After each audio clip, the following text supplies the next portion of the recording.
Gujarat university પર એક ગંભીર અને સૌથી મોટા ભ્રષ્ટાચારના આરોપ લાગ્યા છે। ગુજરાત યુનિવર્સિટીમાં 500 કરોડના જમીન કૌભાંડના કોંગ્રેસે એ આક્ષેપ લગાવ્યા છે, તો બીજી તરફ કોંગ્રેસના ઇન્દ્ર વિજયસિંહ ગોહિલ છે, તેમણે આ ગંભીર આરોપ લગાવ્યા હોવાની વાત અત્યારે સામે આવી રહી છે।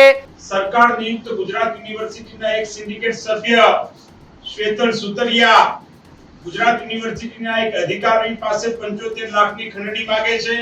ત્યારે આ ભ્રષ્ટાચારની બાબતની તપાસ કરતા અન્ય ભ્રષ્ટાચારો પણ ગુજરાત યુનિવર્સિટીના સામે આવ્યા, જેમાં ગુજરાતના ઇતિહાસમાં યુનિવર્સિટીઓના ઇતિહાસમાં સૌથી મોટો ભ્રષ્ટાચાર કહી શકાય એવો ભ્રષ્ટાચાર ગુજરાત યુનિવર્સિટીમાં બનાવ બન્યો છે। પરંતુ જાણે માત્ર ને માત્ર ભ્રષ્ટાચાર કરવા માટે ગુજરાત યુનિવર્સિટીમાં સિન્ડિકેટ મેમ્બર બન્યા હોય એ પ્રકારની પરિસ્થિતિ સામે આવી છે। ગુજરાત યુનિવર્સિટીના એક સિન્ડિકેટ સભ્યએ યુનિવર્સિટી પાસે દરખાસ્ત મૂકીને ક્લબની માંગણી માટે ક્લબની સ્થાપના માટે જમીનની માંગણી કરી અને એ સિન્ડિકેટ સભ્યએ સિન્ડિકેટની બેઠકમાં આ ક્લબને મંજૂરી આપી છે।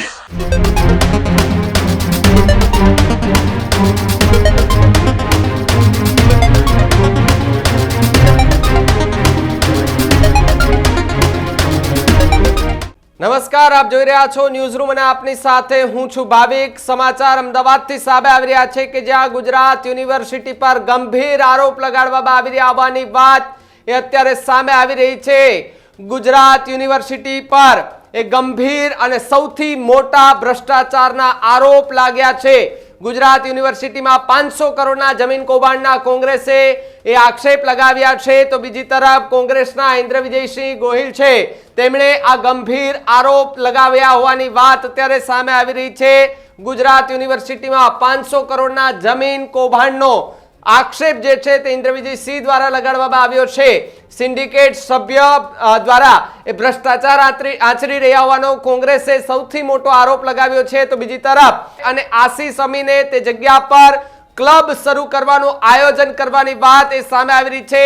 આશીષ અમીન જે દ્રોણાચાર્ય એકેડેમી નામની રાઇફલ ક્લબ ચલાવતા હોવાની વિગત મળી રહી છે।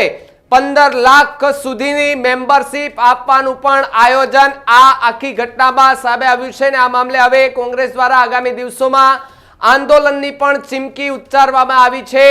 જમીનની બજાર કિંમત રૂપિયા 500 કરોડથી વધુ હોવાની એ વાત કોંગ્રેસના ઇન્દ્ર વિજયસિંહ છે તેના દ્વારા કરવામાં આવી છે ને આ મામલે યુનિવર્સિટીના કુલપતિના રાજીનામાની કોંગ્રેસ હવે માંગ કરી રહી છે ને આગામી દિવસોમાં કહી શકાય કે કોંગ્રેસ છે તે મોટું આંદોલન કરે તેવી પણ શક્યતા અને ગુજરાત યુનિવર્સિટી પર જે 500 કરોડના જમીન કૌભાંડના જે આરોપ સાથે કોંગ્રેસના ઇન્દ્ર વિજયસિંહ ગોહિલે શું કહ્યું આવો એ પણ સાંભળીએ।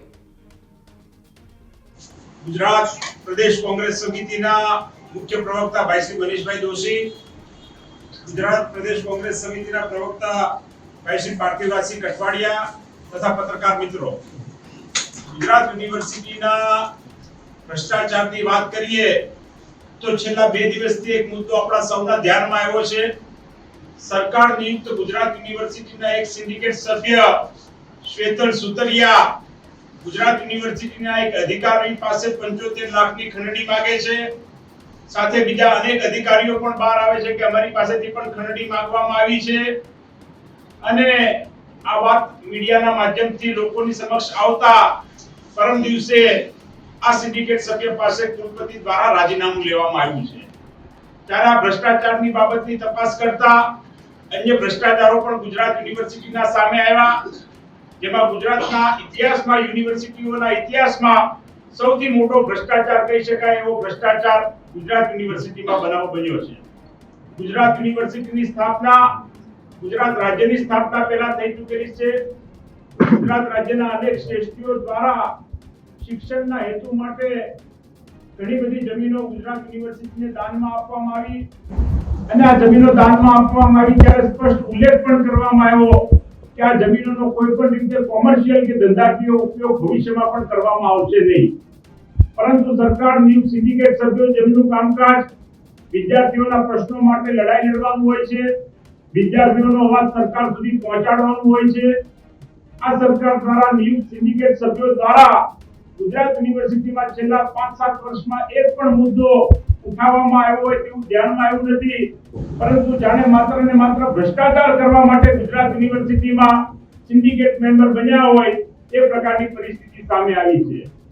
આવા ગુજરાત યુનિવર્સિટીના એક સિન્ડિકેટ સભ્ય આશીષ અમીન કે જેઓ સરકાર દ્વારા નિયુક્ત થયેલા છે અને પોતાની રાઇફલ ક્લબ દ્રોણાચાર્ય એકેડેમી કરીને અમદાવાદની અંદર ધરાવે છે.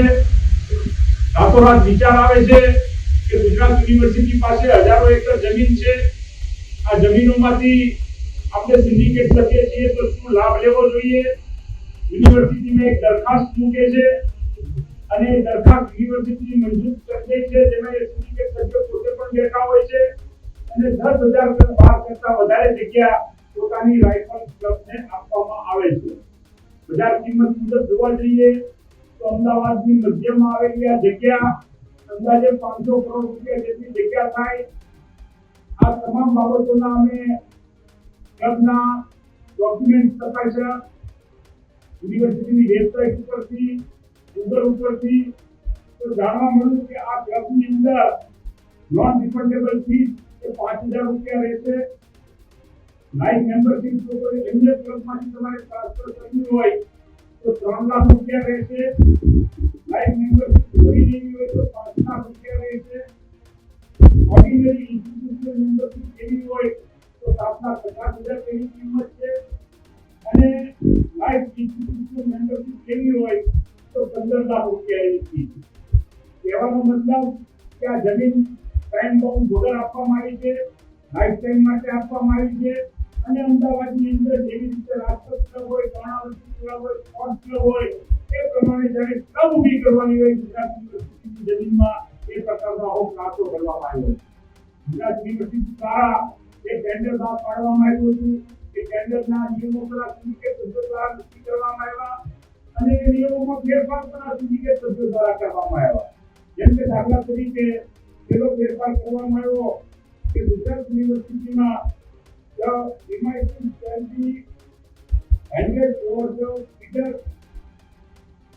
અને આ બિડરને જે ઇમારત આપવામાં આવે એમાં બિડર જે પ્રમાણે કે એ પ્રમાણેની વર્લ્ડ ક્લાસ ફેસિલિટી ઊભી કરવાની, ઇન્ટરનેશનલ કોમ્પિટિશન રમી શકે એ પ્રકારના ઇન્સ્ટિટ્યૂટ દાખલ કરવાના, આ બધું યુનિવર્સિટીના ખર્ચે ત્યાં ઊભું કરવાનું રહેશે. ત્યારબાદ એક એવો પણ ચેન્જ દ્વારા કરવામાં આવ્યો કે જ્યારે કોઈ ટુર્નામેન્ટ રમાવાની હોય કે કોઈ આયોજન કરવાનું હોય તો હોસ્ટેલ લગતું તો કોઈ હોટલની વ્યવસ્થા કરવાની હોય આ તમામ ખર્ચો ગુજરાત યુનિવર્સિટીએ ઉપાડવાનો રહેશે. સાથે સાથે અહીંયા એક એવો પણ ચેન્જ કરવામાં આવ્યો કે આ ક્લબ ચલાવવા માટે સિક્યુરિટીથી લઈને ઇલેક્ટ્રિસિટીથી લઈને વોટરથી લઈને તમામ ખર્ચો ગુજરાત યુનિવર્સિટીએ ભોગવવાનો રહેશે. આવા અનેક ચેન્જ દ્વારા કે જેમ કે દાખલા તરીકે ક્લબ ચલાવવા માટે વિદ્યાર્થીઓને શૂટિંગની રાઇફલની પ્રક્રિયા કરવા માટે પોતાનું માઇન્ડ પણ સ્વસ્થ હોવું જોઈએ, બોડી પણ એકદમ સક્ષમ હોવું જોઈએ. એટલે તમારે એને હેલ્થ સેન્ટર પણ બનાવી દેવાનું, જિમ્નેશિયમ પણ બનાવી દેવાનું, સ્વિમિંગ પૂલ પણ બનાવી દેવાનું. આવી તમામ પ્રકારની ફેસિલિટી પણ યુનિવર્સિટીએ આ ક્લબને પ્રોવાઈડ કરવાની રહેશે. આવા નિયમો સાથે ગુજરાત યુનિવર્સિટીના એક સિન્ડિકેટ સભ્યએ યુનિવર્સિટી પાસે દરખાસ્ત મૂકીને ક્લબની માંગણી માટે ક્લબની સ્થાપના માટે જમીનની માંગણી કરી અને એ જ સિન્ડિકેટ સભ્યએ સિન્ડિકેટની બેઠકમાં આ ક્લબને મંજૂરી આપી છે. જ્યારે ગુજરાત યુનિવર્સિટીમાં આ 500 કરોડથી પણ વધારે મોટું કહી શકાય એવું કૌભાંડ છે, કોઈ પણ સંજોગોમાં સહન કરવામાં આવી શકે નહીં એ પ્રકારની પરિસ્થિતિ અત્યારે ઊભી થઈ છે. ત્યારે ગુજરાત પ્રદેશ કોંગ્રેસ સમિતિના તમામ આગેવાનો દ્વારા એવો નિર્ણય લેવામાં આવ્યો છે કે જે શિક્ષણ સાથે જોડાયેલા તમામ મિત્રો છે, ભૂતપૂર્વ સેનેટ સભ્યો, ભૂતપૂર્વ સિન્ડિકેટ સભ્યો, યુનિવર્સિટીના પૂર્વ વિદ્યાર્થીઓ, વર્તમાન વિદ્યાર્થીઓ સૌ સાથે મળીને યુનિવર્સિટી બચાવવા માટે આગામી દિવસોમાં આંદોલનની શરૂઆત કરશે. યુનિવર્સિટીના કુલપતિ અત્યારે વિદેશ પ્રવાસે છે, એમનો સંપર્ક થઈ શક્યો નથી, પરંતુ સોમવારે મંગળવારે જ્યારે આવે ત્યારે ડેલિગેશન સાથે તેને મળવામાં આવશે અને આવનારા દિવસોની અંદર યુનિવર્સિટી બચાવવા માટે લડત લડવામાં આવશે. ભૂતકાળની અંદર જ્યારે કોમન એક્ટ દાખલ કરવામાં આવ્યો ત્યારે પણ આ ચિંતા મનીષભાઈ થી લઈને અનેક મિત્રો જે કોંગ્રેસ પક્ષના હતા એમણે શિક્ષણ સાથે જોડાયેલા બીજા મિત્રો હતા એમણે ચિંતા વ્યક્ત કરી હતી કે કોમન એક્ટના માધ્યમથી યુનિવર્સિટીની કરોડો અબજોની જે સંપત્તિ છે જે જમીન છે એને વેચવાનો કારસો ગણાશે. આ જે ભય વ્યક્ત કર્યો તો એ અત્યારે સાચો સાબિત થતો હોય એ પ્રકારની પરિસ્થિતિ ઊભી થઈ છે અને યુનિવર્સિટીની જમીન ઉપર વિદ્યાર્થીઓના હિત માટે બનાવવામાં આવેલી આ યુનિવર્સિટીની જમીન ઉપર જો કોઈ પણ સિન્ડિકેટ સભ્ય કે કોઈ પણ વ્યક્તિ દાનત ખરાબ કરવાનો પ્રયત્ન કર્યો છે, નજર બગાડવાનો પ્રયત્ન કર્યો છે, પરંતુ તેને કોઈ પણ સંજોગોમાં સફળ થવા દેવામાં આવશે નહીં. આવનારા દિવસોની અંદર તમામ મિત્રોને સાથે રાખીને આ મુદ્દા ઉપર એક આક્રમક આંદોલન ગુજરાત યુનિવર્સિટીના વિદ્યાર્થીઓ, પૂર્વ વિદ્યાર્થીઓ, સિન્ડિકેટ સભ્ય, પૂર્વ સિન્ડિકેટ સભ્ય અને અમારી વિનંતી છે કે ગુજરાત યુનિવર્સિટીની સંલગ્ન તમામ કોલેજોના આચાર્ય અને અધ્યાપકો પણ આ લડતમાં અમારો સાથ અને સહકાર આપે અને આ પ્રકારના ભ્રષ્ટાચારી લોકો જે છે એને સરકાર પણ તાત્કાલિક અસરથી સિન્ડિકેટના સભ્ય પદેથી દૂર કરીને ગુજરાત યુનિવર્સિટીના કમ્પાઉન્ડમાં આવવા ઉપર પ્રતિબંધ મૂકે એ પ્રકારની માંગણી અમે કરીએ છીએ.